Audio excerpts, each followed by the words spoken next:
জেঠু, তুমি নাকি আমাদেরকে চলে যেতে বলেছো? আমরা এই বাড়িতে আর থাকবো না। কে বললো তোকে? তোর মা না বাবা? সেটাই বলি, সত্যি কিনা বলো, বলেছো তুমি? আমিও তো আর এখানে থাকবো না, বাড়িটাই আর থাকবে না। কেন এই বাড়িটা থাকবে না? কেন? বাড়িটা তো তোমার, তুমি চাইলেই থাকবে না কেন? ধরে নে আমি আর চাইছি না। কোথায় থাকবে তুমি? আচ্ছা, তুমি যেখানে থাকবে আমরা সেখানে থাকতে পারি না? ও দেখো না, সরু সুতায় ঝুলছে। দিদি বুঝলে প্রেম করছে আর মা ধরে ফেলেছে। বলিস কি রে? আরে এ তো ভালো কথা, বিয়ে করা হয়েছে, প্রেম করতেই পারে। শেফালিকে বল বিয়ে দিয়ে দিতে। সব বুদ্ধিমতী মেয়ে, ওর পছন্দ খারাপ হবে না। অত সোজা। মা দিদিকে গয়না বেচে ল্যাপটপ কিনে দিয়েছে। দিদি তো অঙ্কে তুখোর, কবিতা অনলাইন টিউশন দিচ্ছে। অঙ্কে এখন হেভি ডিমান্ড। এদিকে দোকানটা উঠে গেলে বাবার চাকরি যাওয়ার 90% চান্স। এরকম সময় মা দিদির বিয়ে দেবে কেন?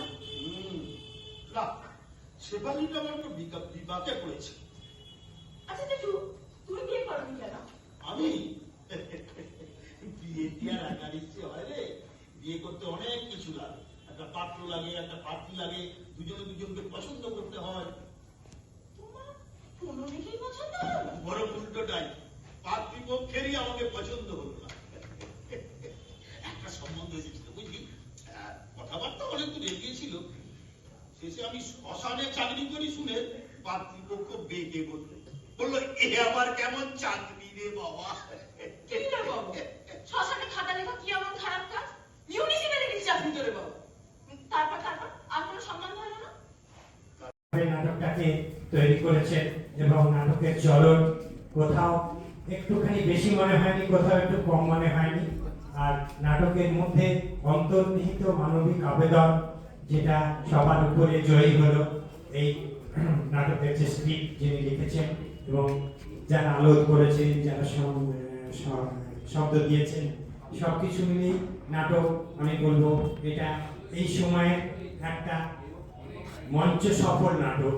এবং এই নাটকের দর্শক আমি মনে করি অনুযুগের প্রাপ্ত জনকথা, তারপরে দিনান্তের আলো, নকশিকাঁথার মাঠ, তারপরে এই নেক্সট যেটা হলো রাজা ভোকারটার পরে এই নাটকটাও দর্শকদের তাদের কাছ থেকে প্রশংসা পেয়ে যাবে। আমার এই আশা নিয়ে আমি আমার বক্তব্য শেষ করছি।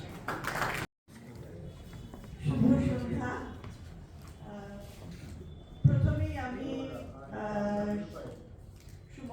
সুমন ভট্টাচার্যকে আমার অভিনন্দনই জানাবো, কারণ আমি আশা করিনি যে বোকা মানুষের মতো গল্পটি, যেটা একটু কঠিন গল্প, সবটাই তো অনুভূতি গল্প, সেটাকে ও যে এত সুন্দর করে দিয়েছে নাট্যরূপ। আর শুধু তাই না, তারপরে আমি বলবো অভিনেত্রীদের কথা। খুব সুন্দর সাবলীল অভিনয়, এবং কোনো সময় মনে হয়েছে অভিনয় নয়। আর আলোক সম্পাদও খুব সুন্দর, বিশেষ করে ট্রেনের দৃশ্যটি খুব সুন্দর হয়েছে। ছোট্ট নাটক, কিন্তু তার ভেতরে যেটা বলার ছিল সেটা সম্পূর্ণভাবে বলা হয়েছে, এবং এটা আমাদের মনকেও ছুঁয়ে গেছে যে আজকের যুগে আমরা এত স্বার্থপর হয়ে যাচ্ছি, এত গঞ্জিবদ্ধ হয়ে যাচ্ছি, আমরা কারো কথা ভাবি না, নিজের দুটো পয়সা উপার্জন করা ছাড়া তার বাইরে ভাবি না।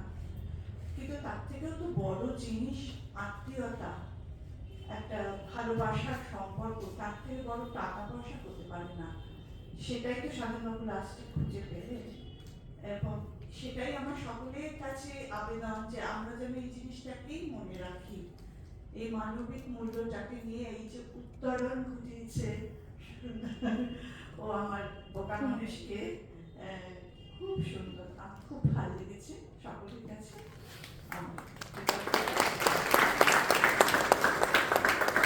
আপনাকেও অনেক